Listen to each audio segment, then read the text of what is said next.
And we men, weak as we are, let me get that. Because what? Once we get that, now, some relationships, a man get with a woman on the first date and make love and so on and so forth. Well, they can't be making love, but, whatever they're doing, the bang bang. And the relationship lasts, go a little long, but eventually it fell. Some lasts, some still going on to this day. But the reason that a lot of relationships fell today because of the foundation and the seeds that we plant in the beginning. We plant seeds, we plant disrespect, we plant mistrust, we plant cheating, we plant adultery, we plant infidelity, we plant these seeds in the beginning of our foundation. So if we plant these seeds in the beginning of our relationship, the foundation of our relationship, then what you think going to grow out of that? Even if you be with a person 5, 6, 7 years and it's over, what did you gain from that relationship? Because what you do, you go jump right back in another relationship. Don't give yourself time to heal. Don't see the problems because somehow you was affected. If you gave yourself to a man for 7, 8 years and that relationship is over, you affected some way. You don't want to admit it. You want to tell your girls, girl, please, I'm over that. So, girl, let's go to the club. Let's go to Paradise. Girl, let's hang out, please. Hey, let's go to CIAA. Let's go to Atlanta. Man, I ain't thinking about that, And you jump right into another relationship. Or you go somewhere and get frivolous. You begged for this relationship to work. Please, baby, what I got to do to make this relationship work, and so on and so forth. And he still did what he did. So that relationship fell, and what you do? You go jump into another relationship to try to get over him. But you're affected by what he did to you. So now you don't trust men no more. So you go into relationships now with ulterior motives. You got 4 or 5 men running behind you, and you love that. They calling you on your job. They sending you flowers.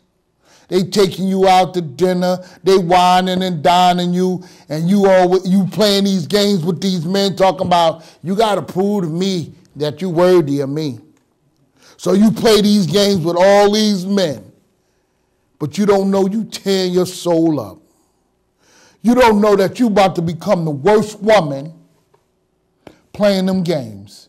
Because when you do get into a relationship, guess what? All that stuff comes right back around.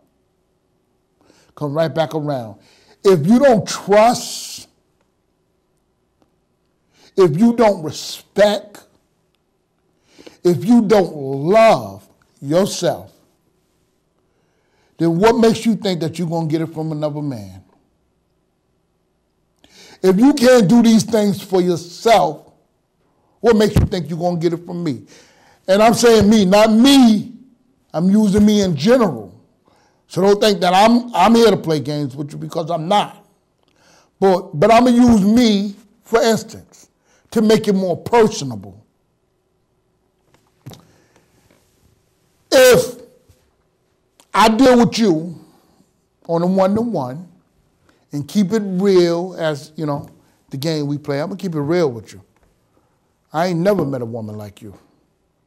I mean, I meet a lot of women in my line of business, but there's something about you, I think, that made me want to settle down. Now, what you think there is about you that made me want to settle down, and you slept with me on the first day? Why you think I want to settle down with you for real? Now, let's keep it real. There's something, man, girl, the way you put that thing on me, it's all the same thing, girl. Ain't nothing, it's a hole. You got one, she got one, she got one, the girl across the street, around the corner, they all got the same thing that you got. You may move a little bit different, you may throw it a little different, but it's all the same thing. But you know when it's not the same thing? This is when it's not the same thing. When you're not giving it up so easy.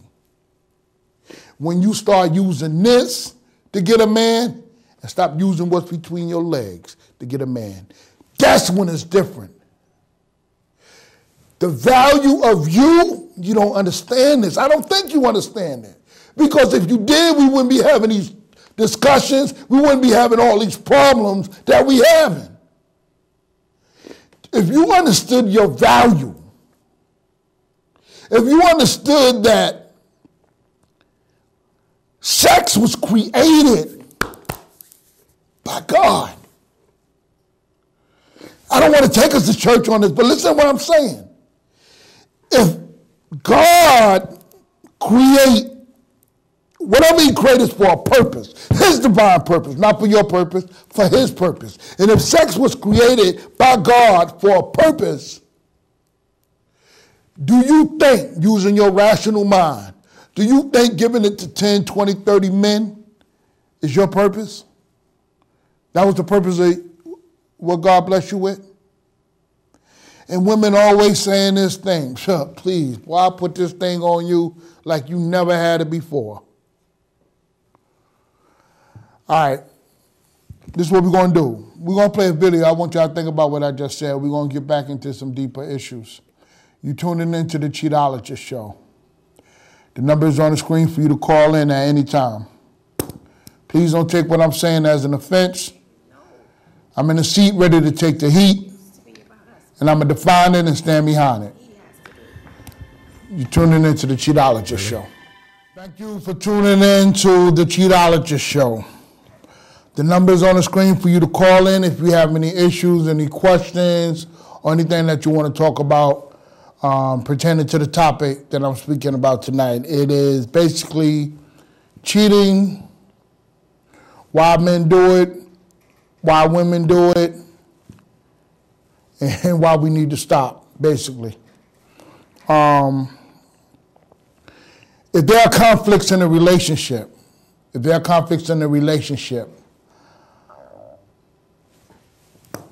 the conflicts are not acknowledged, they can't be addressed. So when you go to bed mad at each other, you on one side of the bed, he's on the other side of the bed, or you in the room and he's in the living room or anywhere in the house but not together in the same bed, not discussing the issues or the problems or the cause of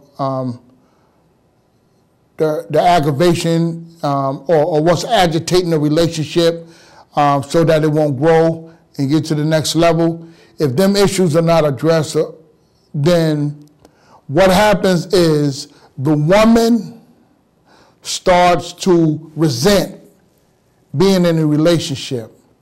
The woman starts to resent being home with that man.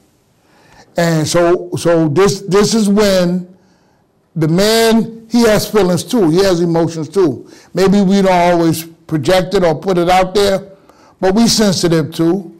And we want y'all women to know that. And I'm real, and I'm going to tell you about it. I'm sensitive too. If there's something that's bothering me in a relationship, I like to talk about it. I don't like to go to bed mad, slamming doors. And you know, I think that even when I was in a when I was married, I don't even think that we really did too much of the slamming the doors. I did that as a front for me to leave the house. What?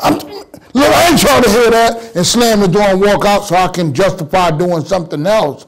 But my wife was really calm. For the most part, she was calm. Even when she went through my cell phone, even when she broke all my codes on the cell phone, even when she went through all my email accounts, even when she went on, it wasn't Facebook at the time.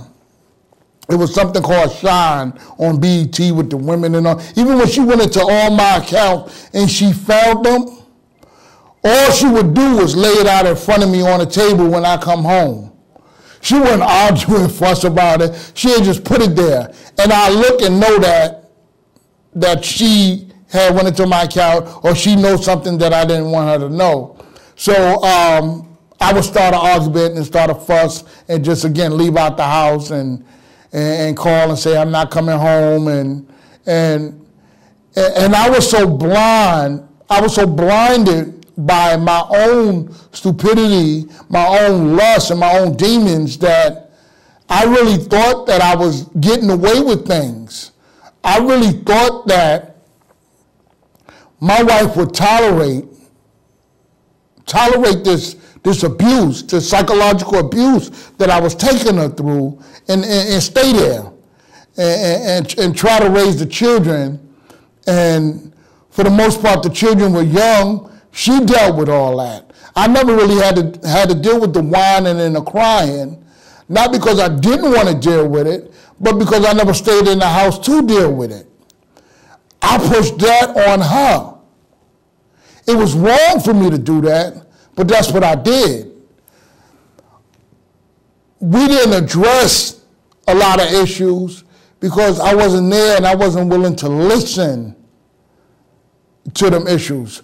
And then when we did discuss them, I would push the problems on her and say, see, that's the reason I'm doing this, because you're doing this.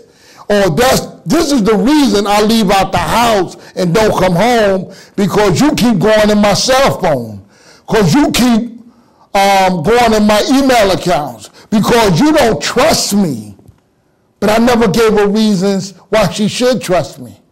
I wasn't there to console her. I wasn't there to hold her and tell her that I love her when she was going through pains and all that stuff. But when I was sick, she waited on me hand and foot.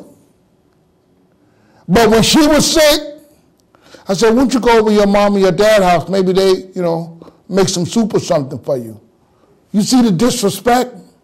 But this is what we take our women through every day. We disrespect them. The love and the care and concern that they give to us, we don't give to them. Why? Because we feel we deserve more. But why do you think you deserve her to respect you, cook, clean, take care of you, pamper you, when you don't do the same for her?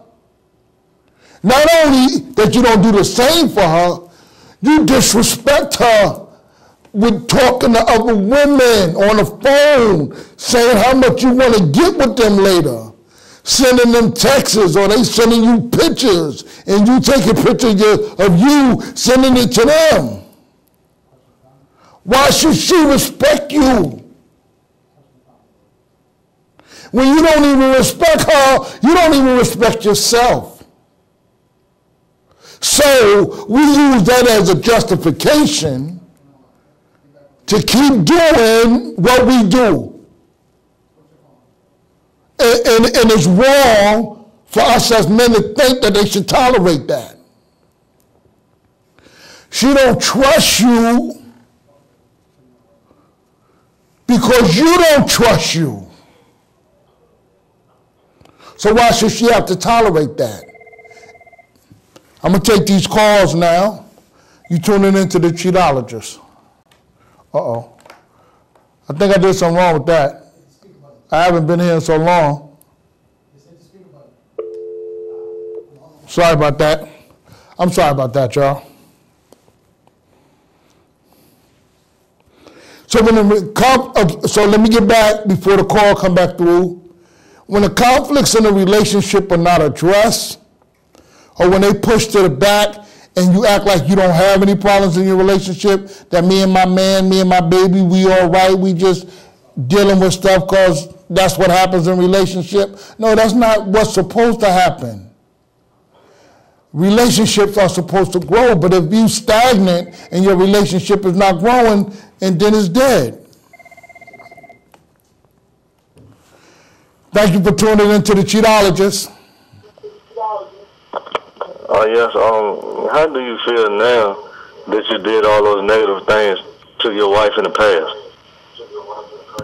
I'm sorry? What's the question? How do you feel now that you did all those negative things to your wife in the past?